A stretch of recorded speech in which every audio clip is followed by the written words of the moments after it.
এই নবীদের মধ্যে 7 জন মার্ডার হয়ে গেছে। আয় আল্লাহ, মজলুম ভাবে তারা হত্যা হয়ে গেছে, মার্ডার হয়ে গেছে। আল্লাহ তাদেরকে আপনি maaf করে দেন। ৭২ যশোর ফরিদপুর নাবিক ঈদ পুনর্মিলন অনুষ্ঠান এবং 7 মার্ডার শ্রমিকদের আত্মার মাগফিরাত উপলক্ষে আয়োজিত এই সমাবেশের সম্মানিত সভাপতি, উপস্থিত সকল নেতা নেতৃবৃন্দ, প্রাণপ্রিয় আমার দেশবাসী, আমার নবীন ভাইয়েরা, আল্লাহ তাবারক ওয়া তাআলা দরবারে শুকর আদায় করি যে দোয়া কবুল হবার মাস, হজের মাস। আজও জামরা চলতেছে, শয়তান মারার প্রোগ্রাম চলতেছে হাজীদের। সারা দুনিয়া জুড়ে এখন দোয়া কবুল হবার একটা উপযুক্ত সময়। হাজীদের দোয়ার সাথে আমাদের দোয়াও কবুল হবে। উপযুক্ত সময় আমরা একটা সংগঠনের উদ্দেশ্যে একত্রিত হয়েছি, আর এই প্রোগ্রামে আমাকেও আসতে বলা হয়েছে, আমাকে দাওয়াত দেওয়া হয়েছে। আমি উপস্থিত হতে পেরে ব্যক্তিগতভাবে আমি শুকর আদায় করি এবং সকলের সম্মিলিতভাবে শুকর আদায় করি যে আল্লাহ তাআলা আমাদের ঐক্য গড়ার উদ্দেশ্যে একত্রিত হওয়ার তৌফিক দিয়েছেন। সবাই পড়ি আলহামদুলিল্লাহ। আপনাদের প্রোগ্রাম আপনারাই ভালো জানেন, লিকুল্লি ফান্নিন রিজাল, প্রত্যেক বিষয় আল্লাহ তাআলা আলাদা আলাদা মানুষ তৈরি করে রেখেছেন। ধর্মীয় বিষয়গুলো আমরা কোরআন হাদিস পড়াশোনা করি, এই বিষয়ে আমরা জানি কম বেশ। জাহাজ সম্পর্কে আপনারা জানেন, চিকিৎসা সম্পর্কে ডাক্তাররা জানেন। আল্লাহ তাআলা প্রত্যেক বিষয়ে আলাদা মানুষ তৈরি করে রেখেছেন। ছোট্ট একটা কথা বলেই আমি অন্যদিকে কথা বলে শেষ করব। নবী আলাইহিস সালাতু ওয়াস সালামের জামানায় মদিনায় খেজুর বাগানের খেজুর চাষ হইতো খুব। তো খেজুরের ফলন বৃদ্ধির জন্য হাদিসে আসছে একেবারে তাবিরে নাখাল। খেজুরের আমাদের দেশে যেমন 2 প্রকারের খেজুর গাছ, আরবে 2 প্রকার। আমরা বলি মদ্দা গাছ আর মায়া গাছ, চুমুরে গাছ আর খেজুরের গাছ 2 প্রকার আছে। তো আরবের মানুষের অভিজ্ঞতার আলোকে তারা চুমুরে গাছের চুমুরের ভিতরে পাউডার হয়, খেজুরের গাছের কাদির ভিতরে পাউডার মিক্সার করে দিলে খেজুর ভালো ফলে। এই তারা দীর্ঘদিন যাবত করে আসতেছিল, একে বলে তাবিরে নাখাল। তো এই খবর হুজুরের কাছে গেলে হুজুর বললেন, তোমরা আল্লাহর দেওয়া তকদিরের উপরে বিশ্বাস করো, তোমরা এই ধরনের তকদির করো না।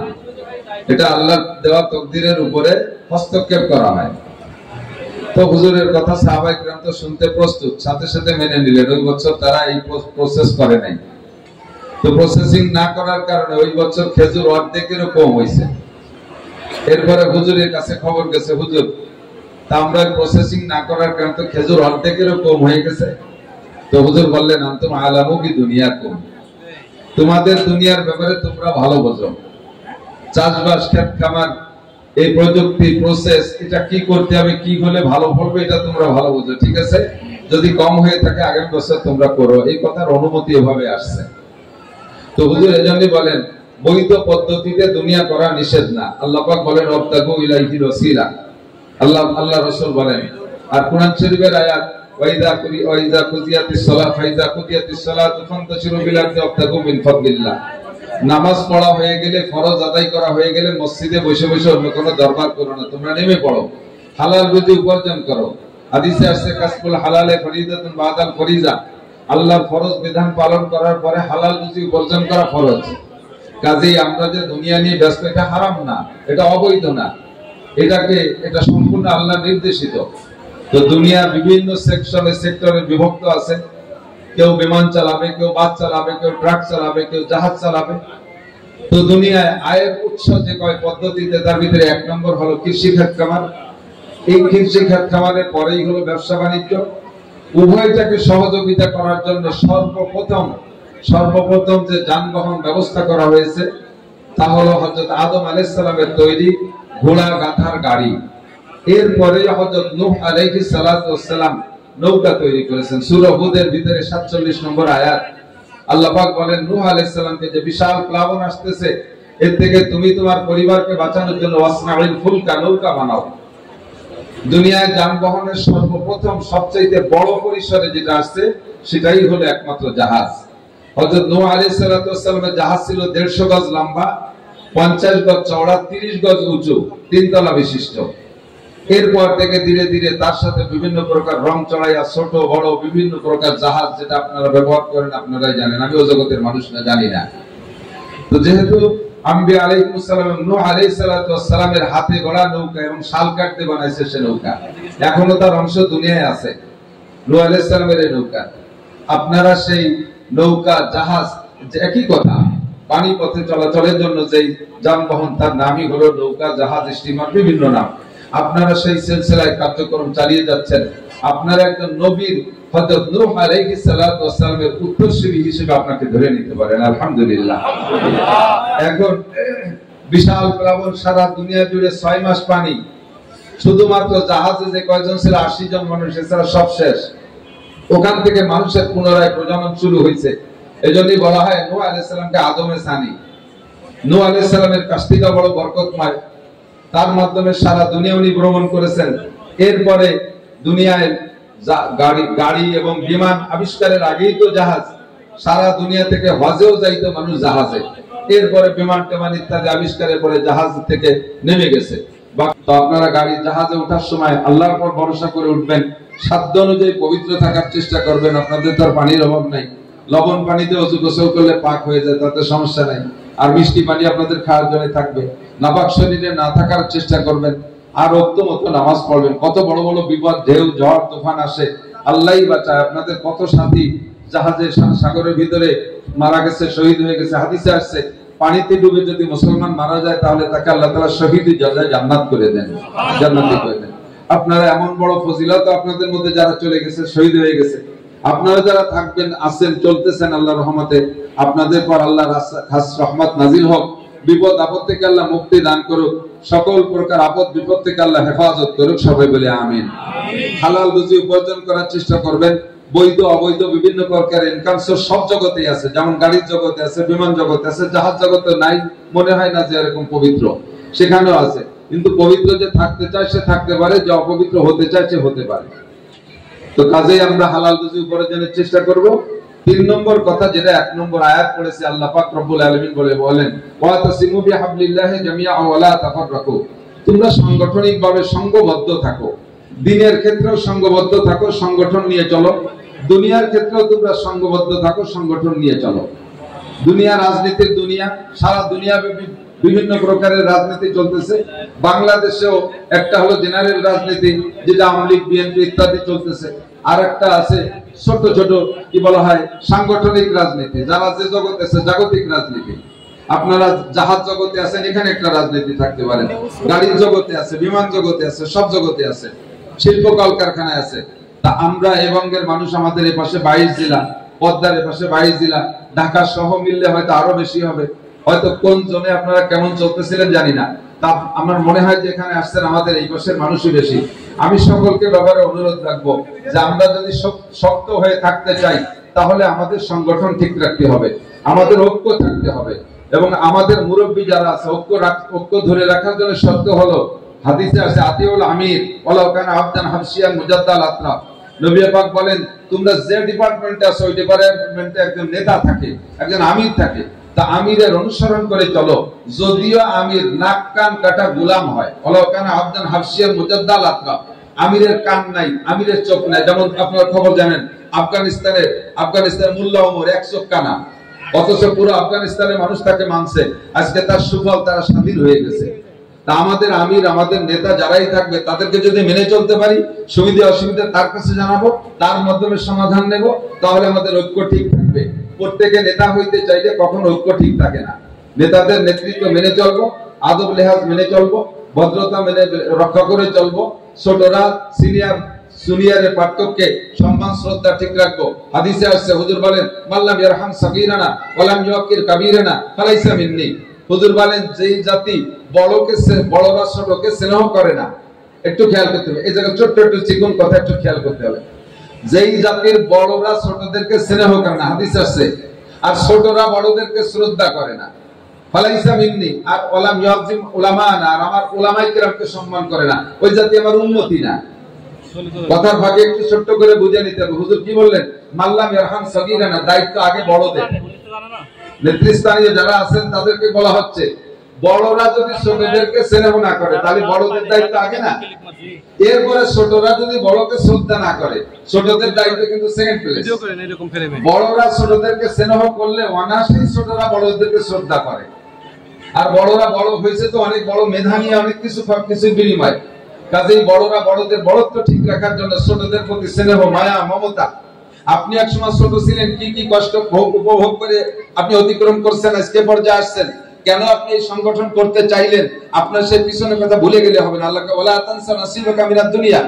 তুমি যখন ছোট ছিলে কি কি কষ্ট তোমার হয়েছে, এখন তুমি বড় হয়েছো, ছোটদের সেই কষ্টের কথাগুলো তুমি ভুলে যেও না। তুমি সেই কথাগুলো মনে রাখলে ছোটদের সব সমস্যার সমাধান করতে চেষ্টা করতে পারবে। এই জন্য ছোট বড় সকলকে তাক করে, সকলকে টার্গেট করে আল্লাহ এবং আল্লাহ রাসূল যে নসিহত করেছে, আল্লাহ পাক আমাদের এই নসিহত মেনে চলার তৌফিক দান করে বলি আমিন। এক নম্বরে ঈমানের সাথে থাকবো, দুই নম্বরে আমানতদারির সাথে থাকবো, কোন কোম্পানি, কোন জাহাজ, কোন মালের কোন খেয়ানত করব না। তিন নম্বরে আমরা সাংগঠনিক অবস্থান নিয়ে চলবো, বড়দের সাংগঠনিক অবস্থান ঠিক রাখার জন্য বড়দের শ্রদ্ধা, বড়রা ছোটকে স্নেহ, এই কথাগুলো মেনে চলবো। সমুদ্র পথে অনেক আপদ বিপদ আসে, সর্বক্ষেত্রে আল্লাহকে স্মরণ রাখবো, সর্বক্ষেত্রে আল্লাহকে স্মরণ রাখবো। সকলে মিলে সম্মিলিতভাবে একটা দাওয়াত, সেটা হলো আমরা এই বেল্টের মানুষ বিভিন্ন ভাবে রাজনীতি করি। আমলিগ, বিএনপি, যার যেটা ভালো লাগে, যেটা গণতন্ত্রের দেশ, স্বাধীনতার দেশ, এখানে কেরপর হস্তক্ষেপ নেই, আপনার অধিকার আছে। তবে আপনি খেয়াল রাখবেন, আমার কোন রাজনীতিতে আমার আল্লাহ আল্লাহ রাসূল সন্তুষ্ট, আমার সেই সন্তুষ্টির রাজনীতিটা আমি যদি করি, তাহলে আল্লাহ তাআলা ইহকালও মর্যাদা দিবেন, পরকালও আমাকে মর্যাদা দিবেন। আর এটার জন্য সকলে মনে মনে সিদ্ধান্ত নিতে পারবেন, যার যার দায়িত্ব তার কাছে। এই জন্য উলামায়ে কেরামের সাথে সম্পর্ক রাখা, দ্বীনি দাওয়াত ও তাবলীগের সুযোগ পেলে করবেন। আপনাদের একটা মাসালা বলে দিয়ে আমি শেষ করে দিচ্ছি, সেটা হলো খেয়াল করেন, আপনারা তো নামাজি আছেন না, অনেকে নামাজ পড়েন তো, জাহাজে নামাজ পড়বেন তো ইনশাআল্লাহ। যারা নামাজ পড়েন আপনাদের সবরে একটা মাসালা ফিরে আমার কাছে ফোনে আসে যে হুজুর আমরা তো এভাবে থাকি, এক জায়গা 10 দিন, এক জায়গা 15 দিন, এক জায়গা 20 দিন, আমরা কি মুসাফির না মুকিম? মুকিম মানে স্থানীয়, মুসাফির মানে তো 4 রাকাতের ফরজের জায়গা 2 রাকাত। তা আপনাদের এই মাসালাটা শুনে নেন, আপনারা যদি যেখান থেকে রওনা দিয়েছেন, ওখান থেকে যে জায়গা টার্গেট করে রওনা দিয়েছেন, ঢাকা থেকে চট্টগ্রাম যাবেন, যদি কোম্পানির পক্ষ থেকে অর্ডার থেকে চট্টগ্রাম 15 দিন থাকবে, তাহলে আপনারা ঢাকা থেকে চট্টগ্রাম যাওয়ার পথে মুসাফির, চট্টগ্রাম পৌঁছানোর পরে আপনারা মুকিম, 4 রাকাত পড়তে হবে। কথা কি বোঝা গেছে? ক্লাস আছে নাকি? চলার পথে মুসাফির, ওখানে পৌঁছাইয়া মুকিম। এবার এর এগেইনস্টে কথা, ঢাকা থেকে রওনা করছেন, চট্টগ্রাম যাবেন, কোম্পানি বলে দিয়েছে 4 দিন থাকবা, এই 4 দিন আপনি মুসাফির। 4 দিনের পরে বলে আর 2 দিন, এদিনও মুসাফির, এরপরে আর 3 দিন, আবারও মুসাফির, এরপরে 6 দিন, আবারও মুসাফির, এরপরে 10 দিন, তাও আপনি মুসাফির, এরপরে 8 দিন, তারও মুসাফির। এইভাবে ঘষতে ঘষতে 1 বছরও যদি ওই জায়গা থাকেন, তবু আপনি মুসাফির। 4 রাকাতের জায়গা 2 রাকাত। কথাটা কি বুঝে আসছে? এই সমস্যা আপনারা পড়েন কি পড়েন না? আর যদি যান যে 15 দিনের জন্য গেছেন মুকিম, 4 দিন পরে ওখান থেকে আবার রওনা দিয়েছেন, বাস মুকিম ছুটে গেছে, আবার মুসাফির। আল্লাহ তাআলা আমাদের কথার পর আমল করার তৌফিক দান করুন, ঈমান আমলের সাথে থাকার তৌফিক দান করুন, সকল প্রকার আপদ বিপদ থেকে হেফাজত করুন, আমাদের আঞ্চলিক নেতাদের নেতৃত্ব মেনে আমাদের সংগঠন ঠিক রাখার তৌফিক দান করুন। আল্লাহ তাআলা আমাদের শক্তিশালী করুন দিন ও দুনিয়ার সর্বদিক দিয়ে, বলি আমিন। وإن لم تغفر لنا وترحمنا لنكونن من الخاسرين ربنا فاغفر لنا ذنوبنا وكفر عنا سيئاتنا وتوفنا مع الأبرار ربنا هب لنا من أزواجنا وذرياتنا قرة أعين واجعلنا للمتقين إماما। আয় মেহেরবান আল্লাহ, আমি এলাকার সন্তান, আমার এই বাংলাদেশের বিভিন্ন এলাকা থেকে আগত আমার দেশেরই ভাই ব্রাদারদেরকে নিয়ে আল্লাহ এই মজলিসে হাত তুলেছি। আল্লাহ রাব্বুল আলামিন আমাদের জীবনের সব গুনাহ খাতা maaf করে দেন। গুনার জগতে গুনাহ ছাড়া এক কদমও চলা যায় না। রব্বুল আলামিন সারা জীবনে যত গুনাহ করেছি আপনি এক্ষুনি maaf করে দেন। আমি আমার ভাই ব্রাদারকে নিয়ে এসেছি আল্লাহ, আপনার কাছে হাত তুলেছি আল্লাহ। মজলিসের মধ্যে যদিও সবচেয়ে বড় গুনাহগার আমি, তবুও সাথে করে নিয়ে এসেছি আল্লাহ। সকলের সাথে আমাকে, আমার সাথীদের সকলকে আপনি maaf করে দেন। আমাদের আপনজন মরহুম মুর্দাগান যারা কবরে চলে গেছে সবাইকে maaf করে দেন। আব্বা মা, দাদা দাদি, নানা নানি, শ্বশুর শাশুড়ি, আত্মীয় স্বজন যে যেখানে কবরে শায়িত সবাইকে maaf করে দেন। আয় আল্লাহ খাস করে এই নবীদের মধ্যে 7 জন মার্ডার হয়ে গেছে, আয় আল্লাহ মজলুম ভাবে তারা হত্যা হয়ে গেছে, মার্ডার হয়ে গেছে, আল্লাহ তাদেরকে আপনি মাফ করে দেন, তাদের শহীদি দরজায় জান্নাতি করে দেন, শহীদি মর্যাদায় জান্নাতি করে দেন। আয় আল্লাহ আমরা যারা বেঁচে আছি আমাদের জান মান ইজ্জত আপনি হেফাজত করেন।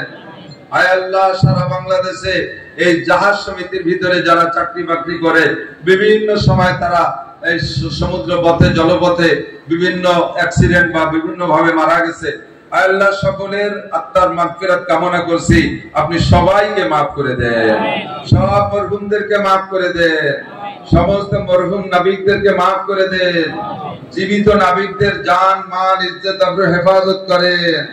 আয় আল্লাহ ব্যবসা বাণিজ্য চাকরি বাকরির মধ্যে হালাল ভাবে বরকত বাড়ায়া দেন, চলার পথে সকল প্রকার আপদ বিপদ বালা মুসিবত ঝড় তুফান আগুন পানির গজব আযাব থেকে হেফাজত করেন, বালা মুসিবত থেকে রক্ষা করেন।